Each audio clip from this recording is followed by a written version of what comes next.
Senhor esteja convosco. Ele está no meio de nós. Proclamação do Evangelho de Jesus Cristo segundo João. Glória a vós, Senhor. Naquele tempo, João estava de novo com 2 de seus discípulos e, vendo Jesus passar, disse: Eis o Cordeiro de Deus. Ouvindo essas palavras, os 2 discípulos seguiram Jesus. Voltando-se para eles e vendo que o estavam seguindo, Jesus perguntou: Que estáis procurando? Eles disseram: Rabi, que quer dizer mestre, onde moras? Jesus respondeu: Vinde ver. Foram, pois, ver onde ele morava, e nesse dia permaneceram com ele. Era por volta das 16h. André, irmão de Simão Pedro, era um dos 2 que ouviram as palavras de João e seguiram Jesus. Ele foi encontrar primeiro seu irmão Simão e lhe disse: Encontramos o Messias, que quer dizer Cristo. Então André conduziu Simão a Jesus. Jesus olhou bem para ele e disse: Tu és Simão, filho de João, tu serás chamado Cefas, que quer dizer pedra. Palavra da salvação. Podemos nos sentar por um instante. Primeira leitura de hoje, nós vemos o chamado de Samuel. É engraçado como Deus querendo falar com Samuel, Deus falando com Samuel, e Samuel não conseguindo entender aquilo que Deus falava com ele. Samuel não conseguia perceber que, aliás, que era Deus falando com ele. E não estranhe eu dizer que muitas vezes isso também pode acontecer com cada um de nós, quando nós não estamos acostumados a escutar a voz de Deus. Deus tem uma voz suave, mas Ele continua falando para cada um de nós. Ele continua se comunicando com cada um de nós. Portanto, você que não está acostumado ou que nem acha, que nem escuta Deus, saiba, Deus continua falando também com você. Pode até ser que você não o escute, porque você, infelizmente, talvez não dê ouvidos para Deus, literalmente isso. Mas se você emprestar os seus ouvidos para Deus, sabe mais ou menos, sabe o que me vem agora?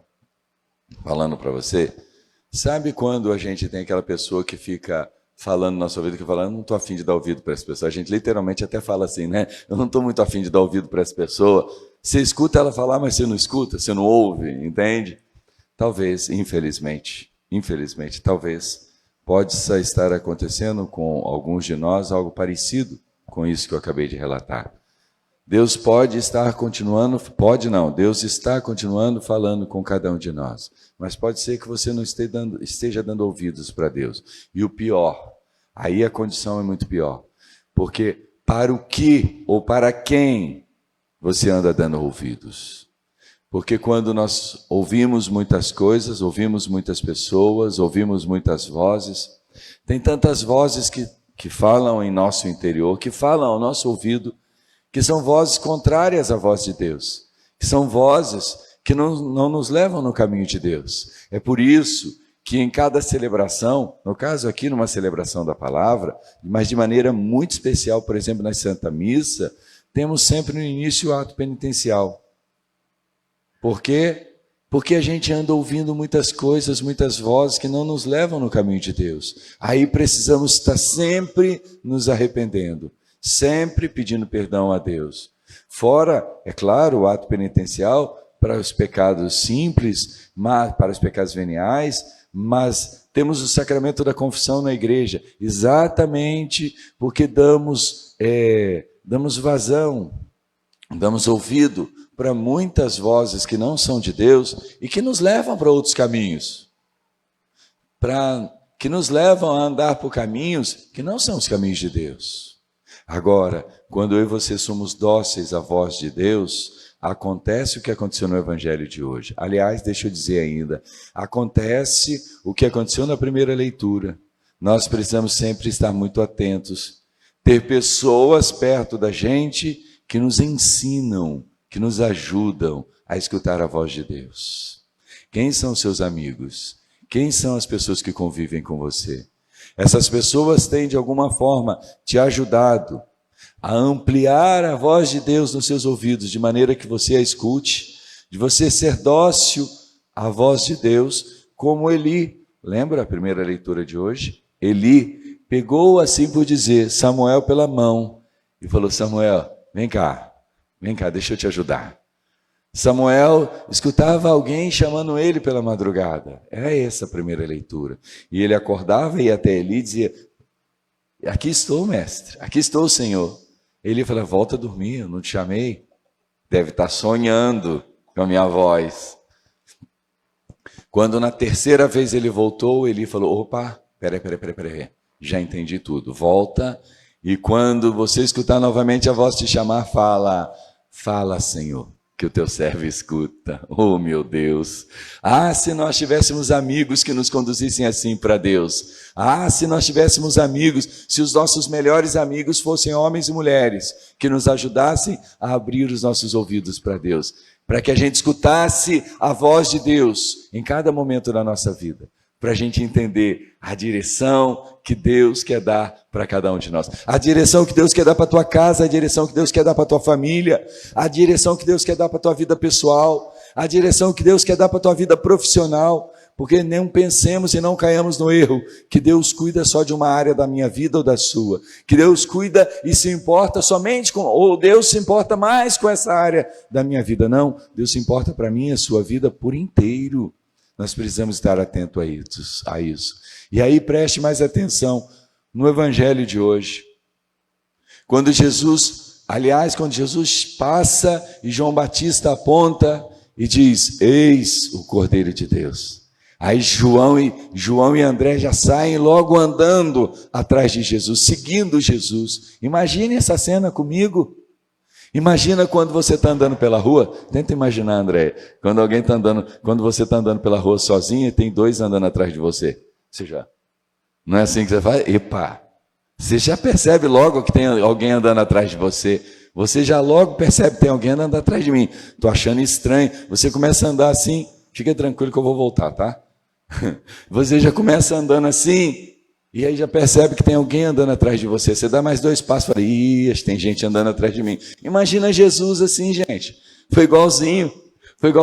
Jesus olha para João e André andando atrás dele e fala: e aí? O que vocês estão querendo? Aí eles automaticamente dizem para Jesus: querendo saber onde o Senhor mora. E Jesus fala o que para eles? Venham ver. E aí eles foram ver Jesus, eles foram até a casa de Jesus, e diz a palavra: permaneceram. Aí está a chave da leitura. Permanecer com Deus. Aí está a diferença na vida de cada um de nós. Eles não foram só estar uma horinha com Jesus. Eles não foram só estar um momento com Jesus, eles permaneceram. O grande desafio da minha vida e da sua vida é permanecer com o Senhor. É que Jesus permaneça comigo e com você a todo instante. Então, quando você vem a uma celebração dessa, maravilha. Jesus falou: vinde ver. E vocês vieram.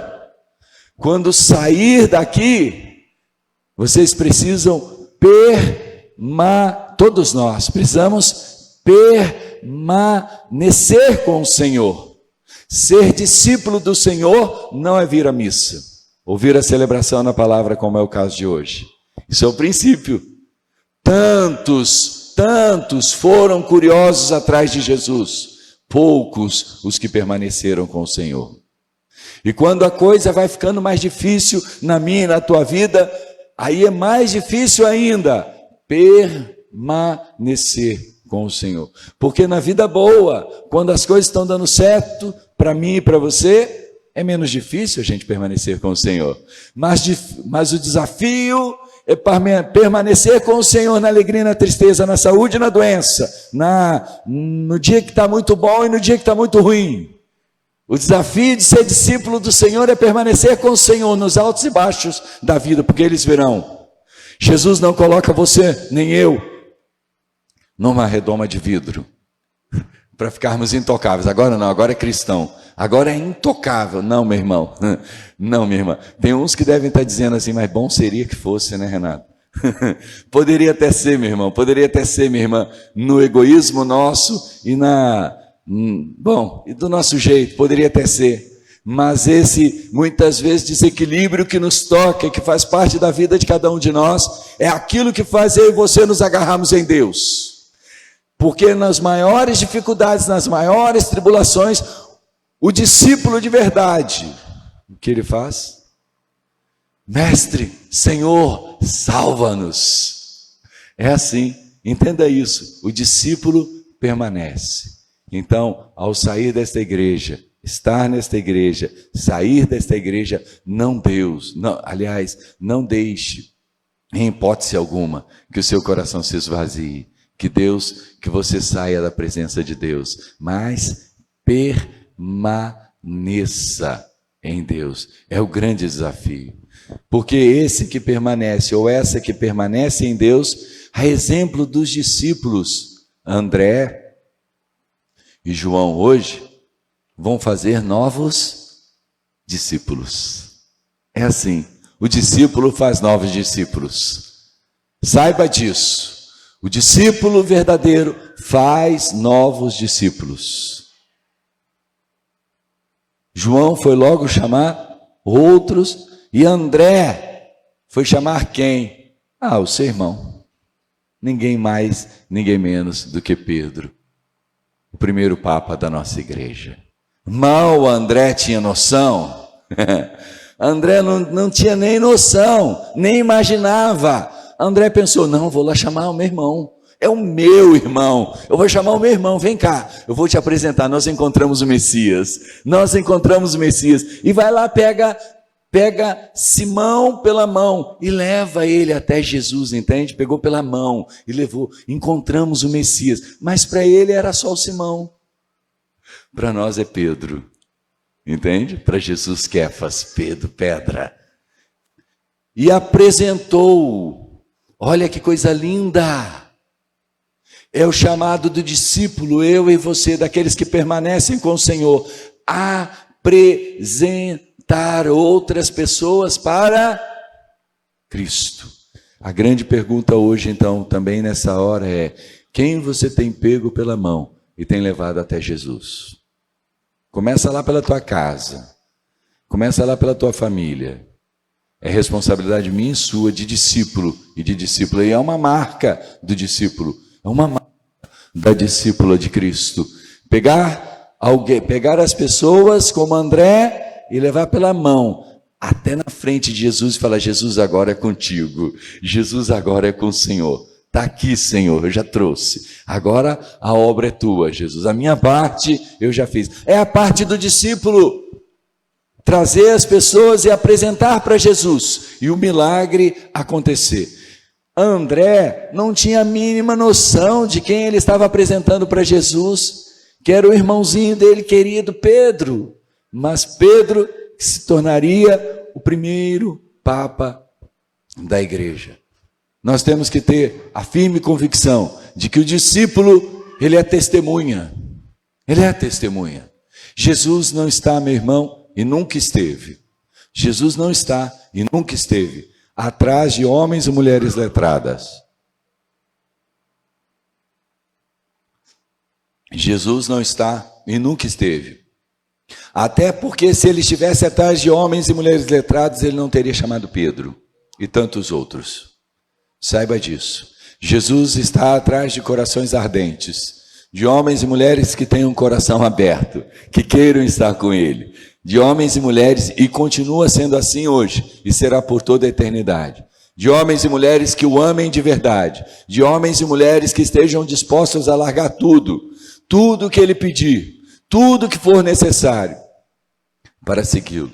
De homens e mulheres que querem colocar ele como prioridade da sua vida, e não sua vida pessoal. Embora Jesus nunca disse que a vida pessoal não era importante, mas que o Senhor e Deus precisava ser prioridade. Discípulo tem que ser testemunha de Cristo. Se você for pegar Atos dos Apóstolos, que não faz parte da liturgia de hoje, na ascensão, Jesus disse para os apóstolos: eu vou para o Pai para derramar sobre vós o Espírito Santo, para que vocês sejam minhas testemunhas. Está lá. Jesus falou, Jesus aliás não disse para eles assim, que vocês saem dando aula, que vocês saem falando de mim. Tudo isso é muito bom e é importante, mas não pode faltar nunca o testemunho. Porque se não tiver testemunho, a palavra é vazia, é oca. A palavra não atinge o coração. O testemunho não chega a lugar nenhum. Aliás, testemunho não, porque aí não tem testemunho. Então, dentro das nossas casas, nas nossas famílias, o que chega antes de mim e de você é sempre o meu e o seu testemunho. O meu e o seu testemunho chega antes de cada um de nós. Mas precisamos ser testemunhas. Eu separei aqui 2 escritos de testemunhas para trazer para você. São Policarpo, diante do procônsul. O procônsul queria que ele, até diz aqui, o procônsul dizia para ele: jura-te e te libertarei. Jura e te libertarei. E aí o procônsul dizia para ele: insulta a Cristo que eu livro você da morte. Adivinha o que São Policarpo, o bispo São Policarpo disse: se você não insultar, vai morrer. E ele deve ter olhado bem para a cara do procônsul, como eu estou olhando para essa câmera, e dizia assim para o procônsul: sou discípulo de Cristo. Sabe o que aconteceu? Passou um arauto no estádio, de ponta a ponta do estádio, falando: Policarpo reconheceu que é discípulo de Cristo, Policarpo reconheceu que era discípulo de Cristo. Saiu gritando pelo estádio inteiro.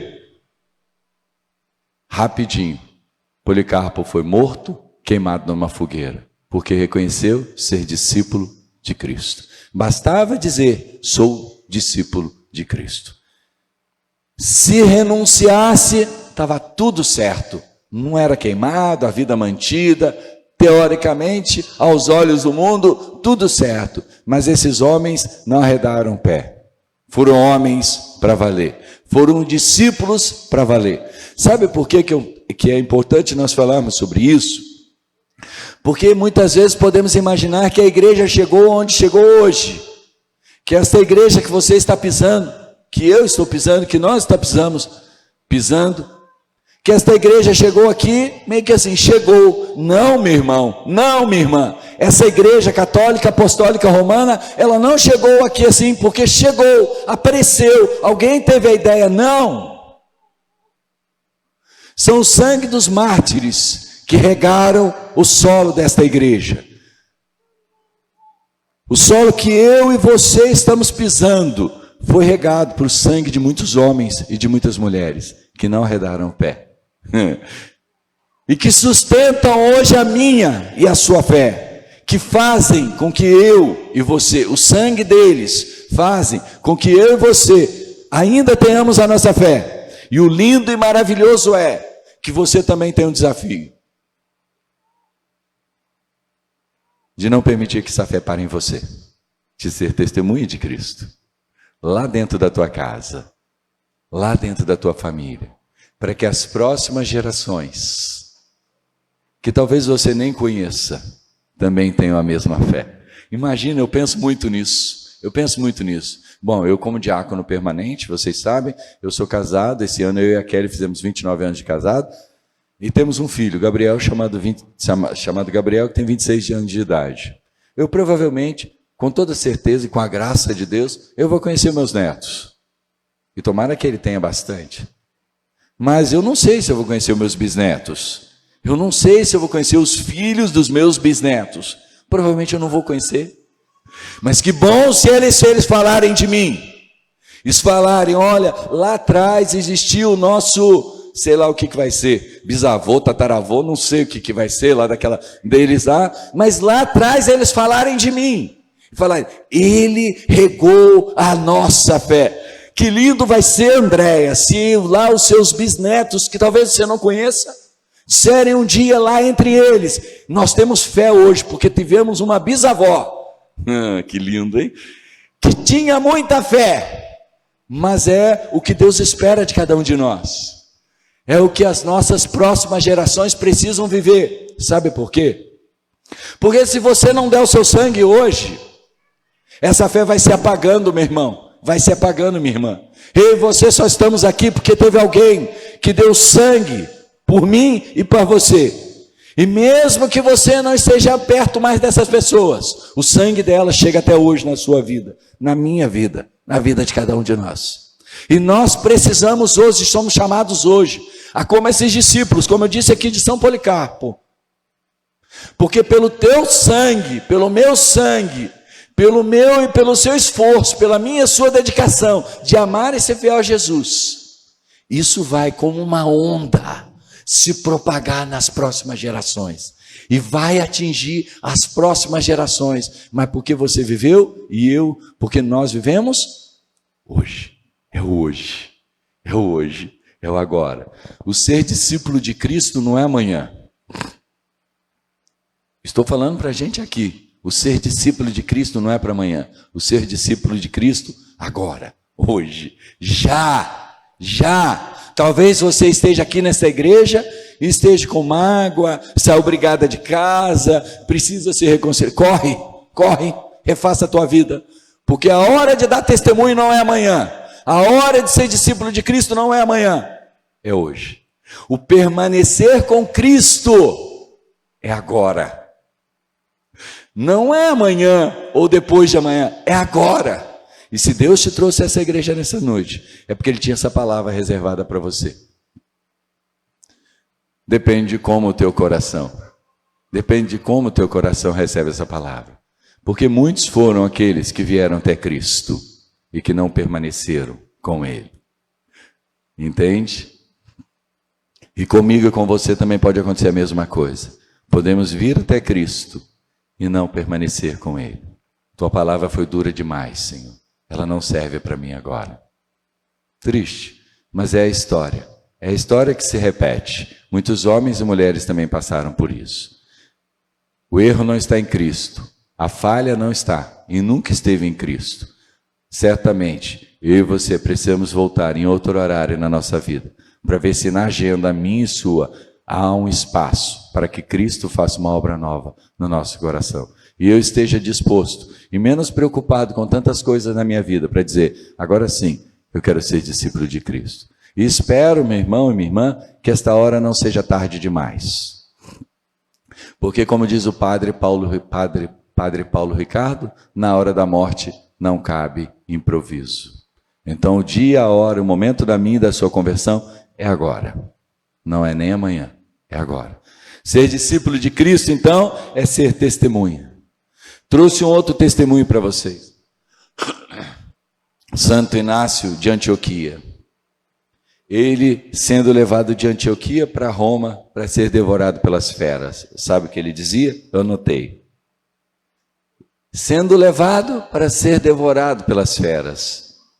E ele dizia: isso para mim é uma ida ao encontro de Cristo, um alcançar Cristo. Ele estava indo para a morte, do mesmo jeito que São Policarpo. Ele estava indo para a morte. Para mim não tem problema, está tranquilo.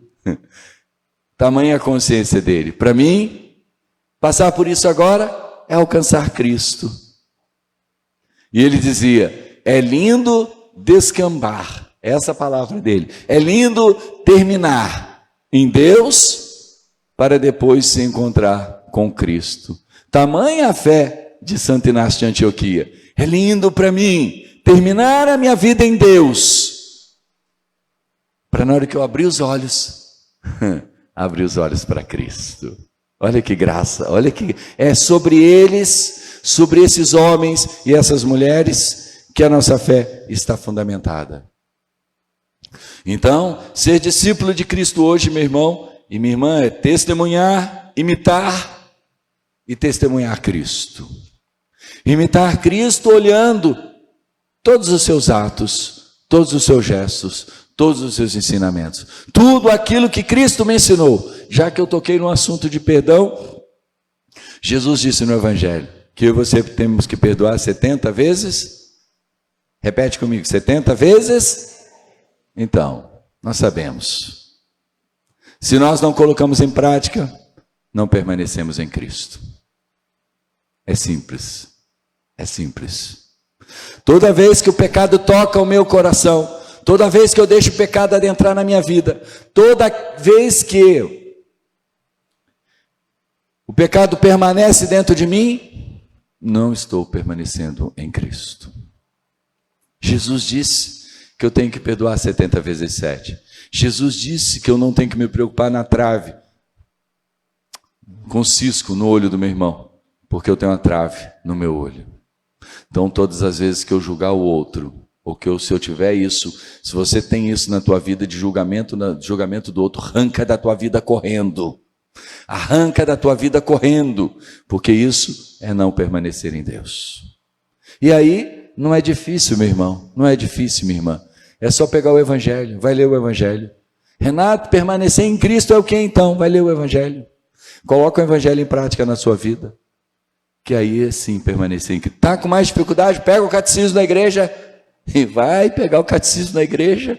O católico, infelizmente, nós somos católicos, temos um tesouro dentro da nossa igreja, o catecismo da igreja católica, e poucos de nós fazemos uso dele. Vai pegar o catecismo da igreja católica, compramos tantos livros, gastamos tanto tempo lendo livro, muito bom tudo isso, mas se você não leu o catecismo da igreja católica, se você não lê, pelo menos tem o catecismo para consultar, de nada vale os outros livros, porque você não sabe a doutrina da tua igreja.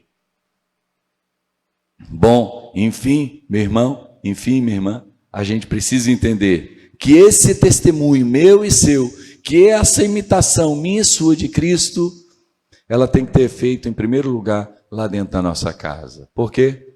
Porque lá é o lugar mais fácil da gente dar testemunho. Não, né? Não. Só que não, né? Lá não é o lugar mais fácil da gente dar testemunho. Por que que lá não é o lugar mais fácil da gente dar nosso testemunho? É muito mais fácil a gente dar o nosso testemunho, teoricamente, para aqueles que não nos conhecem por inteiro. É ou não é? É, claro que é. Eu tenho lá dentro da minha casa meu filho, gente. Eu sei que é ter filho. O filho quer espizinhar, às vezes, o pai e a mãe. É ou não é? É ou não é? É, eu sei que é. Por quê? Porque ele sabe o nosso ponto fraco. Ele sabe aonde eu preciso e você precisa melhorar. Ele sabe. Ele não fica passando a mão na nossa cabeça. Ele aponta o dedo assim na ferida e fala, vai melhorar. Isso é de um jeito, cada um de um jeito próprio. Mas o filho às vezes espizinha, pai, mãe, espizinha mesmo. Mas eu não estou falando isso no sentido pejorativo, não. Eu estou falando isso até no sentido positivo, que é para mim e para a sua conversão. É duro para a gente, mas escuta o teu filho, escuta a tua filha, que pode ser que ele esteja sendo um indicativo de Deus, uma seta de Deus para você mudar, para eu mudar, para a gente mudar. Para a gente, olha, largar o nosso orgulho. Porque, aliás, Jesus disse isso no Evangelho. Quem se exaltar será humilhado. Então, Jesus falando, ó, o orgulho, quem tem orgulho não permanece comigo. Mas Jesus disse que o contrário, aqueles que se humilharem serão exaltados.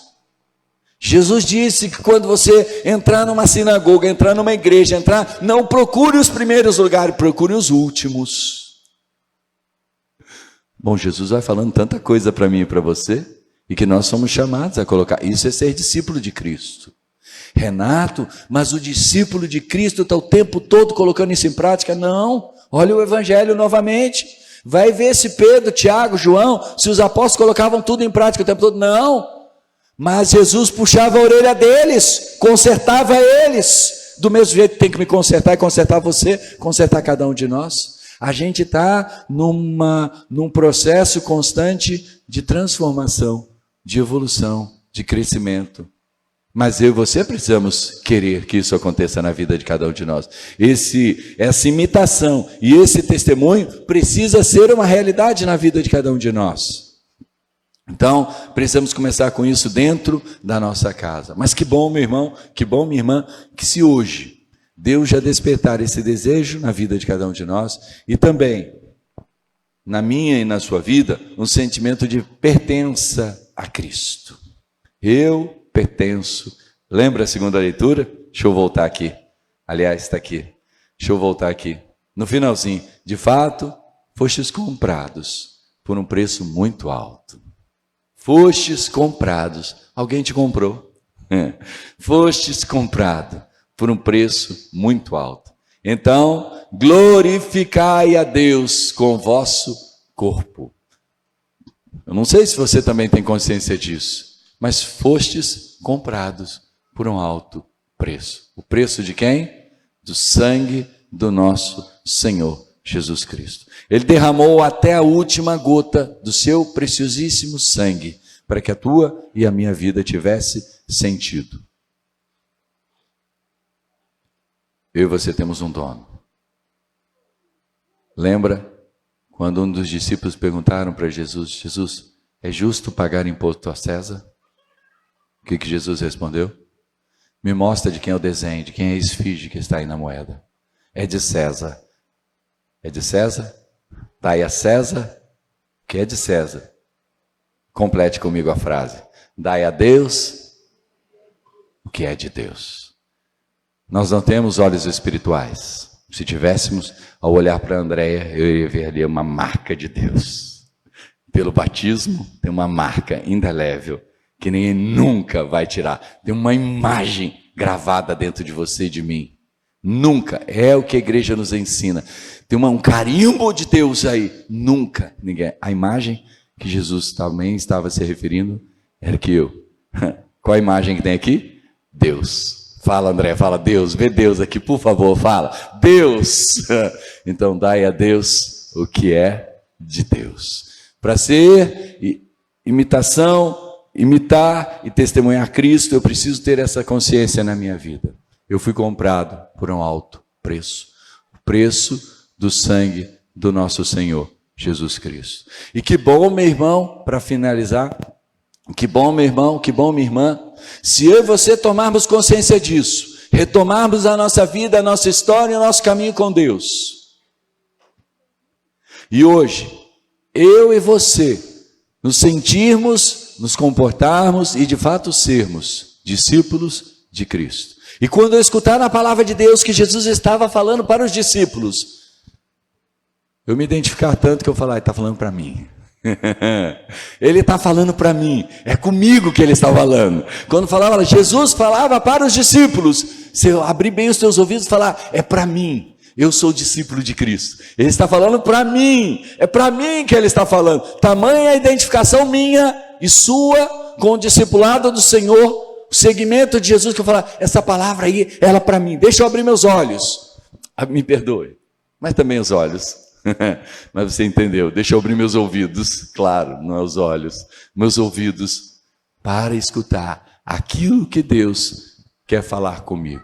Deixa eu dizer uma coisa para você, que me vem ao coração, e assim eu termino. Uma das coisas que as pessoas falam, os estudiosos falam, que soa mais doce nos nossos ouvidos é o nosso nome. Que se no meio da multidão alguém gritar, Renato, não está nem falando comigo, está falando com outro Renato, eu já vou logo. É assim, não é? É assim, não é? É isso mesmo. Que a gente se acostume com Deus chamando pelo nome de cada um de nós. Porque Ele chama, do mesmo jeito que Ele olhou para Simão e disse, e o interessante foi isso, né? Jesus olhou bem, vocês repararam isso no Evangelho? Jesus olhou bem, diz a palavra. Jesus não olhou para Simão de qualquer jeito, diz a palavra, Jesus olhou bem para Simão, e aí ele já foi logo mudando o nome de Simão. Simão, de agora em diante era chamado Kefas, quer dizer pedra.